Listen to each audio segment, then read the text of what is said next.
Vous écoutez le podcast La Belle Image avec Bernard Missa, auteur-photographe, mais aussi explorateur des moyens techniques et graphiques qui vous donnent des astuces pour mieux photographier, épisode numéro 246. Bienvenue dans La Belle Image, où l'on parle de l'impact de vos images, de techniques pour bien composer et de connaissance de l'appareil photo. Et voici aujourd'hui la symétrie et l'équilibre dans le cadre.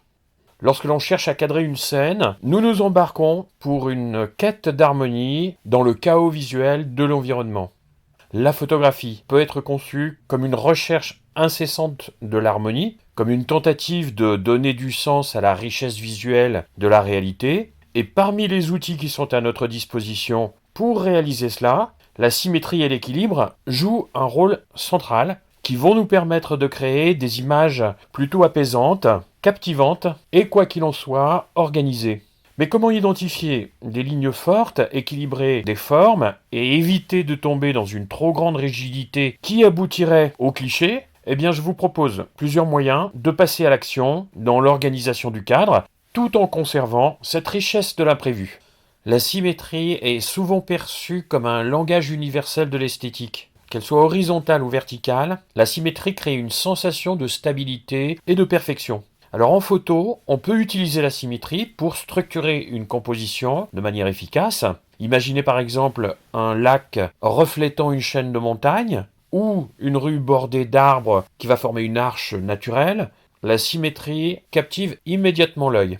Pour identifier des opportunités de symétrie, il faut prêter attention aux lignes fortes dans la scène. Les lignes horizontales, comme celles créées par un horizon ou un reflet, suggèrent souvent la tranquillité, tandis que les lignes verticales évoquent plutôt la grandeur et la stabilité. Pour obtenir des lignes horizontales ou des lignes verticales fortes dans votre cadre, faites attention à les maintenir parallèles au bord.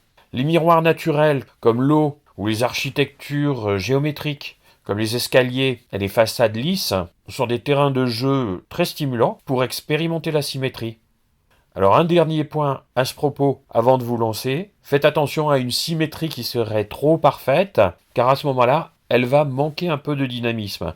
Pour éviter cet écueil, vous introduisez un élément asymétrique, par exemple une personne marchant dans un couloir, ou autre exemple en ajoutant un point d'intérêt qui va briser la monotonie sans compromettre l'équilibre général. Pensez aux cariatides en architecture, où on a deux personnages qui soutiennent un balcon, par exemple, qui sont symétriques, qui ont la même pose, mais si on les observe attentivement, l'une diffère de l'autre par des détails secondaires. Pour obtenir un peu de dynamisme visuel dans une composition symétrique, vous faites exactement la même chose en introduisant un détail asymétrique.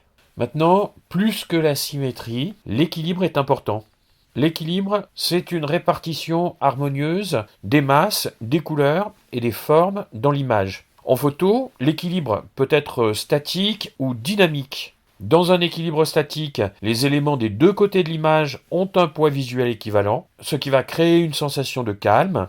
Et à l'inverse, un équilibre dynamique repose sur des contrastes subtils, des asymétries consciemment pensées qui vont ajouter du mouvement à la composition. Pour équilibrer une image, vous identifiez les éléments dominants, et cela peut être le sujet principal, ou une zone de luminosité forte, ou une couleur vive. Et ensuite, on va chercher les moyens de contrebalancer ces éléments à l'aide du nombre dans le coin opposé, par exemple, ou un motif répétitif, ou même une texture discrète peut être tout à fait suffisante. Un bon exercice consiste à observer l'image en plissant les yeux pour évaluer rapidement si les éléments sont répartis harmonieusement. Ce geste vous permet de diminuer l'intensité lumineuse et de voir où se situent les masses sombres et où sont situées les masses claires. Pour éviter la rigidité, nous allons inviter le chaos. Si la symétrie et l'équilibre apportent un certain ordre, une organisation du cadre, il est quand même crucial d'éviter une composition trop rigide qui pourrait paraître artificielle et dépourvue de vie. La réalité est chaotique et l'intégration d'une part de ce chaos rend les images plus vivantes. Par exemple, des lignes imparfaites ou des ombres zigzagantes ou des détails inattendus peuvent ajouter de la profondeur et du caractère à une composition. Un bon moyen bien connu pour introduire de la spontanéité, c'est l'utilisation du nombre d'or. vous divisez le cadre en sections égales et vous placez les éléments clés le long des lignes ou des intersections. C'est une méthode qui crée un équilibre naturel tout en évitant la rigidité d'une symétrie trop stricte. Ce dont on a besoin, c'est de trouver une harmonie dans le chaos. Le véritable défi en photo, c'est de transformer la profusion visuelle du monde en une image, qu'elle soit apaisante ou dynamique. Alors pour y parvenir, nous entraînons notre regard à discerner les motifs, les formes, les répétitions et les contrastes qui se trouvent dans une scène. Par exemple, une foule bigarrée peut révéler une harmonie subtile dans les couleurs des vêtements, ou une forêt dense peut dévoiler un chemin naturel éclairé par la lumière. Il est nécessaire de prendre le temps d'observer pour inclure des éléments apparemment désordonnés dans le cadre qui vont renforcer la composition. Une branche d'arbre, par exemple, qui va traverser deux formes symétriques ou un passant inattendu qui arrive dans une composition équilibrée peut donner à l'image une touche d'humanité ou d'imprévu. Avec tous ces éléments, ce que je vous propose, c'est de découvrir l'équilibre graphique qui vous est personnel.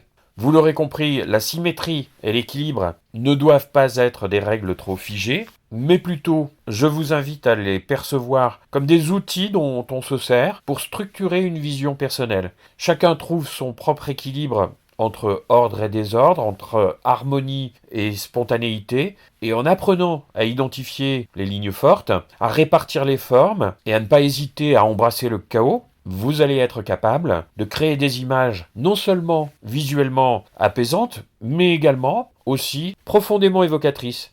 La quête de l'harmonie, c'est une exploration personnelle qui devient notre façon d'utiliser les outils qui sont à notre disposition en prenant un appareil photo et en explorant la réalité pour la révéler sous un jour nouveau. La Belle Image est publiée chaque lundi et vous propose des techniques, des astuces, des idées et des moyens de composition dans le but de développer votre expression photo et de donner plus d'impact à vos images. N'hésitez pas à me laisser un commentaire ou une question pour me faire part de ce qui vous intéresse le plus à développer dans votre pratique de la photo. Si vous ne l'avez pas déjà fait, vous pouvez télécharger le manuel de composition en cliquant sur le bouton placé sur la page de l'épisode. Je vous souhaite une bonne semaine de prise de vue et je vous dis à lundi prochain.